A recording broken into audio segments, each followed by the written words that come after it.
काल कारभाऱ्यांनी नसलेल्या मस्तकाची शिर हलवलेली बरं का. मला म्हटलं मला चिकनच खायचंय. मी म्हणत होते थोडे दिवस कळ काढा, आता मार्गशीर्ष महिना संपतच आलाय. पण ऐकत्यात कुठं. नाही म्हटलं मला चिकन खायचंच आहे, मी घेऊन येतो. आणि आलं की घेऊन. पण येताना माझ्यासाठी बदाम शेक पण घेऊन आलतं बरं का.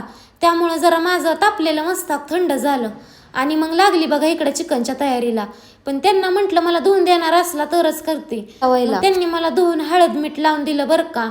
मग इकडं मी चिकन बघा वापलावाय टाकलं. आणि चिकन वापलंच तर शेजारी गरमागरम भाकरी पण करून घेतल्या बरं का. आणि इकडं कारभाऱ्यांना दम निघतोय वय चिकन शिजोस तर.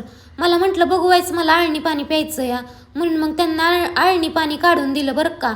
आणि इकडं मग बघा कडणाची तयारी करायला घेतली. तर इकडं मी तेलात कढावती बरं का, काही जण पाण्यात पण कढावत्या ती. त्यानंतर मग बघा इकडं कडणाला फोडणी दिली आणि गरम पाणी टाकलं परत मी लय नियम फॉलो करते चिकन करताना, त्यामुळं माझं चिकन चांगलं होतं असं मला वाटतंय. आता मी खात नाही, नाहीतर सांगितलं असतं नक्की कसं होतंय. पण कारभारी तर लय तारीफ करतात.